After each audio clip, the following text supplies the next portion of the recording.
Fala galera, seja muito bem-vindo a mais um vídeo aqui no meu canal do YouTube. E nesse vídeo de hoje eu quero trazer um tema recorrente que aparece para mim aí na minha rotina. Eu tenho diversos alunos que têm esse tipo de quadro.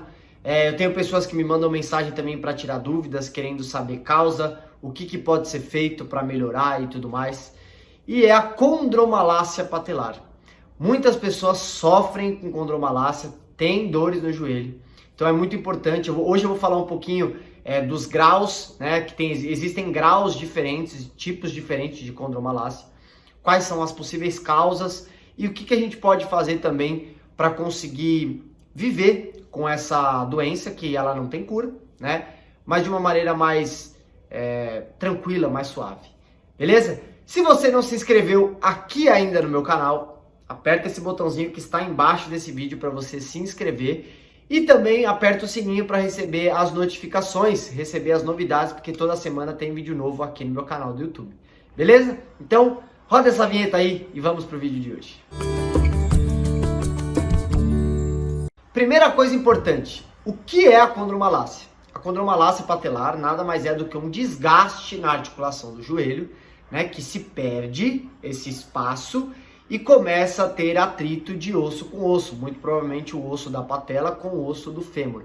E aí esse espaço que era para acontecer na articulação do joelho, né, para ter liberdade de movimento e também até essa cartilagem ser um amortecedor para que não gere esse atrito, começa a perder e aí começa a ter esse atrito de osso com osso.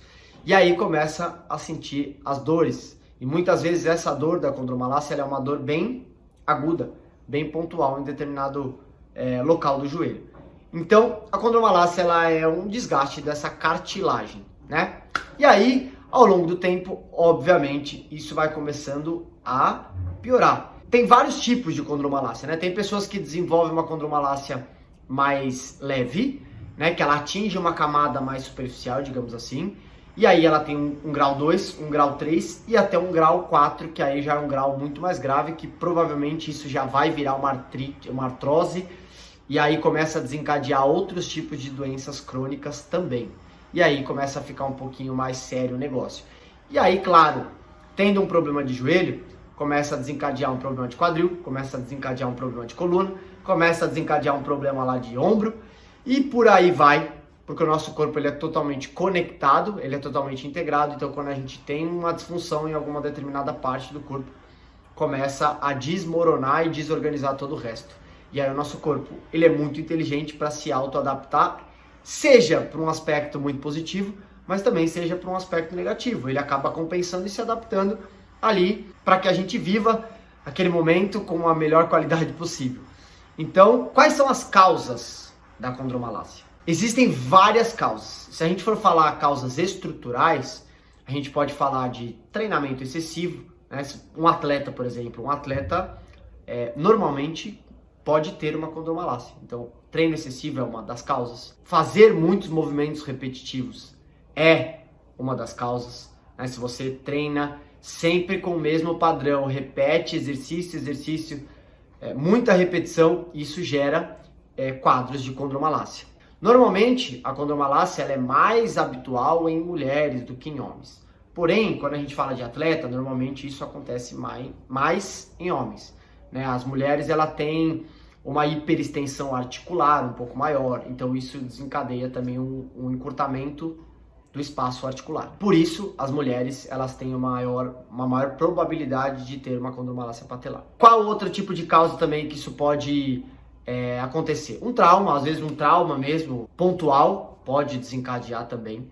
Então tem N motivos que a gente pode falar. Mas eu sempre gosto de dizer que um problema físico, se aconteceu uma lesão, se aconteceu uma dor aqui no nosso corpo físico, ela vem de características emocionais e comportamentais. Nada aparece no nosso físico por conta de algo físico, a não ser em algo, sei lá, algum trauma muito específico. Mas, se a condromalácia está instalada no seu joelho, é porque durante anos da sua vida você teve um padrão comportamental, um padrão motor, um padrão emocional que você foi deixando o seu corpo cada vez mais propenso a desencadear esse tipo de lesão. Então, o joelho, Ele é uma articulação que executa praticamente dois movimentos, flexão e extensão, nesse plano e nesse eixo.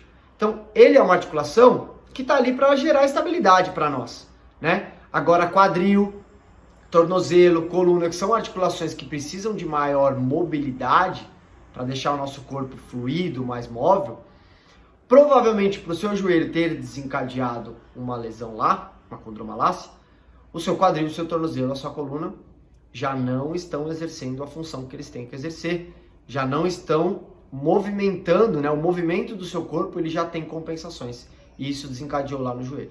Então é muito importante que você, primeira coisa, utilize movimentos para vários planos, eixos, direções diferentes.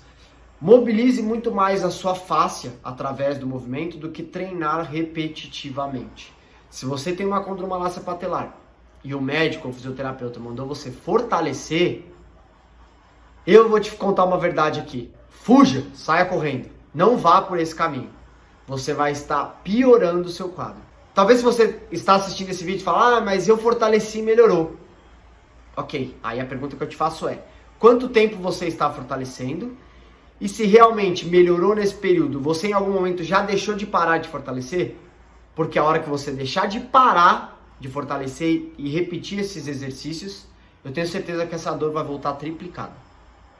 E isso pode desencadear outros problemas futuros, como hérnia de disco, protusão discal, deslizamento de vértebra, bursite no quadril, artrose no quadril, artrose no joelho.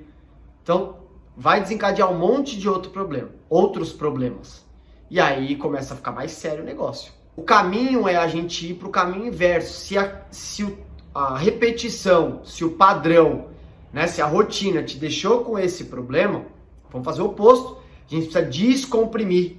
Porque a condromalácia ela gera um achatamento ali do fêmur e da patela, né? A cartilagem perde espaço. Então por que eu vou continuar fortalecendo se eu vou diminuir esse espaço ainda mais? Então eu preciso descomprimir e depois mobilizar e torcer. E aí eu vou começando a fazer movimentos para várias direções, vários planos, vários eixos, vários sentidos diferentes. E aí naturalmente o meu corpo vai tendo mais espaço para se movimentar. Então tudo que eu faço com os meus membros superiores, eu também posso fazer com os meus membros inferiores, né? Com a minha coluna e por aí vai, certo?